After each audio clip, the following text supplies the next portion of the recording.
Good morning, good evening, good afternoon. Welcome back to the Abelian Podcast, everyone. Today we are going to talk about the world of artificial intelligence, again, specifically exploring the advanced capabilities of Google's Gemini Advanced. Thank you, Jake. So yeah, it's pretty cool what it can do actually. Just to give you like a little overview, I mean, it has similar features to ChatGPT, but I do like the analytical capabilities of it. It has deep search. It has a new kind of flash like research component. When you ask it a question, it can kind of go through a logical steps of how to answer that. But it's very, very powerful, I would say. I like that. Mm-hmm. So for those of you joining us for the first time, I'm your co-host Jake, and with me, as always, your other co-host Bryan, our resident tech expert. Bryan, let's get started. Cool, thank you. So yeah, Gemini is essentially the competitor to ChatGPT. It's what they have been working on for a while. I think as everyone knows, ChatGPT was really the one that you most probably heard of, but we have been testing and using Gemini in detail actually over the last couple weeks, and it's pretty powerful. So excited to kind of get into the details of this. Outstanding.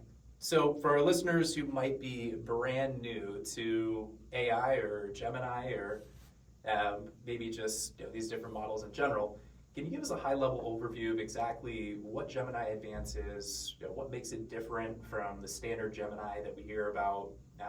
Is there a difference in costs? How does it compare to other AI solutions that perform a similar type of research function? So great question. So a lot of enterprise plans, maybe your workplace has this, or if you pay for it separately as well, you can get Gemini Advanced. So that's going to be really the paid version, and that's going to include like full deep research, right? It's also going to include an audio overview functionality. Like basically what that means is that it can look at let's say a book or anything you upload and create like a summary of it, almost like a podcast you can listen to on the road. So really cool actually as you study for things. I thought that was pretty cool, and that's pretty unique actually to Gemini.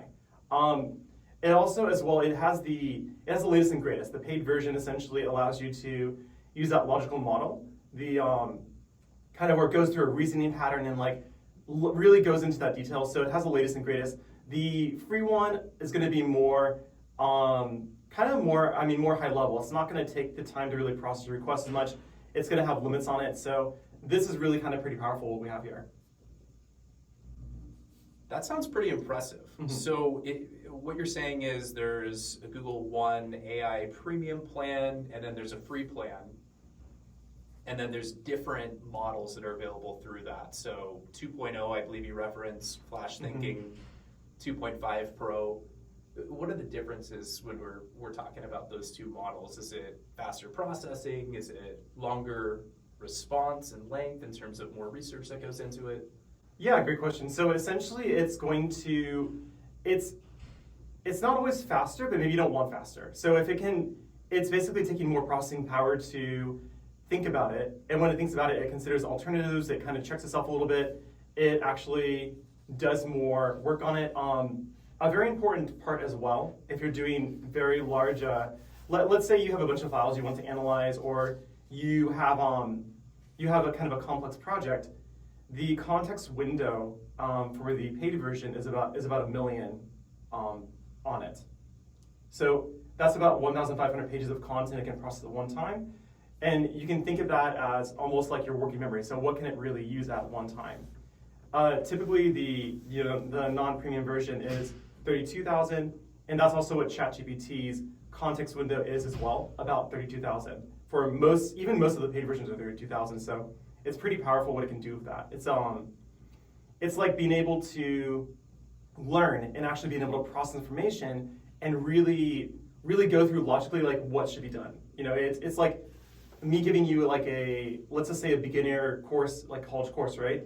Versus you being able to take 5 courses and actually remember all the content and being able to give me an answer. So it's like a freshman versus like I would say graduation almost. Pretty powerful. Wow, that would have been nice when I was going through school. I imagine you can upload like an entire textbook today. Yes, but now you know it though, so I can just ask you, so it's good too. I like that. So the integration with Google's ecosystem is always intriguing. What can you tell me about how users interact with Gemini Advanced, and are there any exciting new features we should know about? Yeah, honestly, I love the deep research. So on a lot of plans, including ChatGPT's paid plan, you can only get 10 of those a month, basically. And as you kind of seen just personally too as well, when you run it during the capacity time, so during the busiest times of the day, it can fail occasionally. It happens with ChatGPT. With Gemini, you and me have tested this pretty hardcore, and I've never had it fail yet, right? Even during a busy work day in the middle of the day, right? Like busiest times, it doesn't fail. It also, there's a theoretical limit on how many times you could run the deep research for Gemini, but it's pretty high. It's not 10 a month. I've ran personally, I think about maybe 6, 7 in one day, and it doesn't fail. So it's not unlimited, but it's pretty high, for what you need. With deep research, it'll produce typically meant to be, let's say, an 8, 16-page report, pretty well thought out. I think one of the things I like about this, like let's just say compared to what everyone really knows is like ChatGPT for deep research, it's even though the output's usually a little bit shorter, I do find that the logic is very tracked. It seems like this is why this is this reason. It has a little, I believe, like a little bit less hallucinations for it, and it also cites all its sources. And ChatGPT does that as well, but I still notice when you use deep research with ChatGPT, it's a lot less hallucinations. But it seems like Gemini is it's even just there's a little bit more logic I like seeing in it. So if you have something that's really like a research thing you're trying to accomplish and look through it, and you're really just trying to get a logical answer, it could be in honestly anything. Like you can even put in like as an experiment, I wanted it to see, hey, can you personalize a fitness plan for me? I gave it my stats, like body fat percentage, some genetic markers, and had that all in there. Probably like about 15, 20 pieces of information, my current daily intake of protein, and it gave me a very, very personalized plan. It told me this is how much protein you should take, this is how much weight you should lose with someone with a fast metabolism who also doesn't want to lose muscle, take this B12 vitamin. It's very, very, very, very, very personalized. And like I liked how it could take all that context and actually make that plan. So that's where kind of the context window comes into play too, when you really are able to look at all those different things and process it. So very, very powerful, especially if you're in business and you want to kind of generate those reports ongoing. It's really very cool. Something that you mentioned there is pretty interesting. Mm-hmm. I think it's that before we could have got a response back, and this health plan, who knows where it's coming from, but today you have cited sources for each one of those, mm-hmm. and you know exactly where that B12 recommendation is being traced back to. So that's comforting. As we know, no technology is perfect. As you started to talk about with ChatGPT, we've noticed a lot of hallucinations when it comes down to deep research, and there's sources not necessarily backing the particular context that comes back in that response 100% of the time.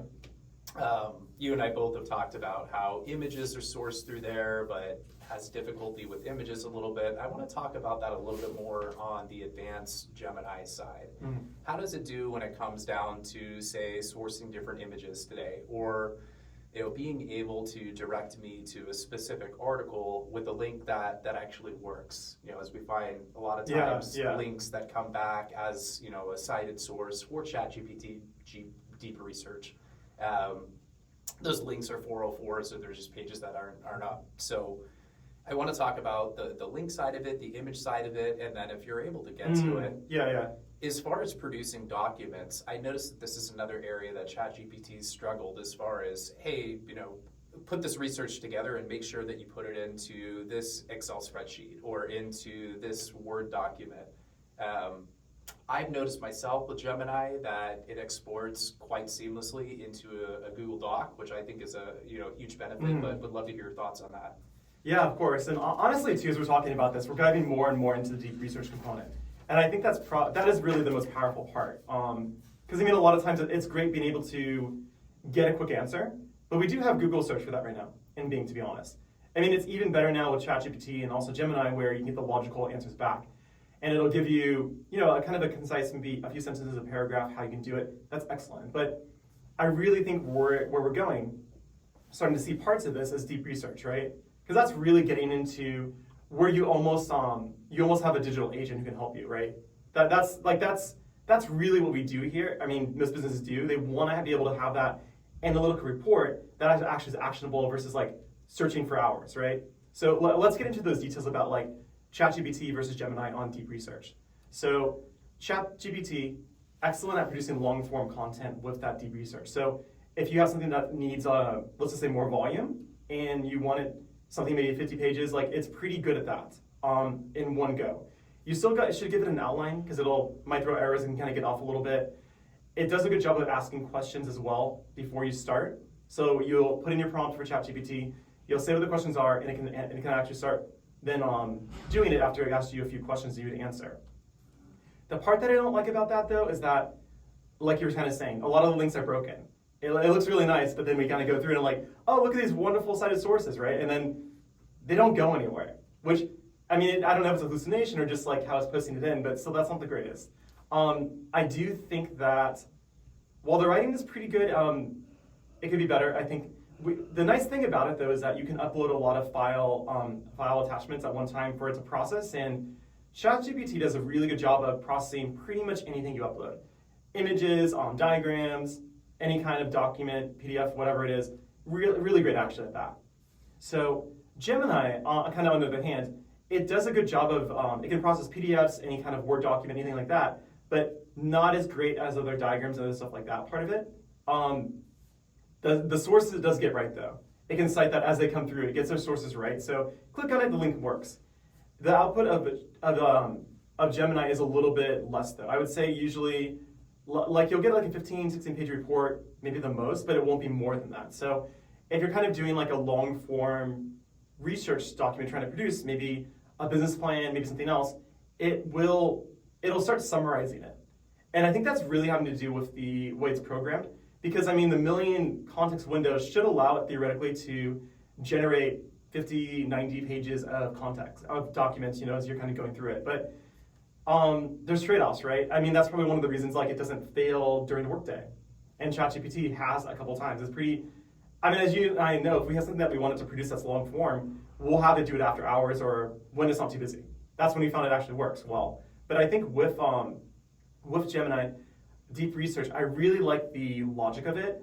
It's very, very clean, very concise, very, very helpful.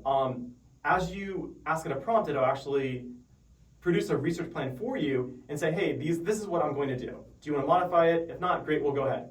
And then usually it'll generate in about, I would say 5 or so minutes, maybe sometime longer, but not usually longer than that. Occasionally it'll queue, like if it's too busy, but it's very rare for that to do that. But every time it's produced really a document, I very much like how it seems very well reasoned. I think it is stronger than ChatGPT in that area. So if you're looking for something that's more insightful, it's pretty powerful. And like, honestly too, with this, like I can see a lot of ways this can really work for businesses, like how it can help them, I would say. I like that. So it sounds like Gemini Advanced could be particularly beneficial for, say, professionals that deal with large amounts of data. Mm-hmm. We're talking about our attorneys out there, folks that are dealing with large code bases. Yeah, exactly. And like, let's say that, you're a local, maybe like roofing company or plumbing. It's even just very powerful just for a business plan, right? I mean, I've tested it out. I've typed in like, hey, let's say we're in Southern California in this area, and I'm a roofing company, and I like help expanding. This is my business. This is my website link. It can look at links really efficiently for Gemini, and it'll go through and give me recommendations, right? It's very, very good at pulling links and even looking at your competitors and saying, oh, like based on this part, they have this here. Why don't you offer this service? It's like, it's smart in that way. And really that's something that, I mean, as a small business owner, usually that would be you on a weekend or, Friday night maybe, going through and manually searching like, how do I increase sales in my business, right? And now, it's not the be all end all, but it's good to have that almost like third party review, just looking at like, this is what I see for best practices, this is what I recommend, and you have that info. It's pretty cool. Yeah. Going back to what we said earlier about the B12 vitamin, it's not something that they have to take with a grain of salt. There's actual sources. We look at these sources too, and it's not like they're citing books from 1998. These are very relevant sources. It's talking about expanding, growing roofing companies for that particular example that we were looking at in 2025, right? So highly relevant, very much on target. So, I wanted to thank everyone for joining us today. Bryan, as always, thanks for breaking things down. And we hope this has given everyone kind of a better understanding of the AI features of Gemini Advanced. So get out there and use it. And until next time. Great. Thank you so much, Jake. Thank you, everyone.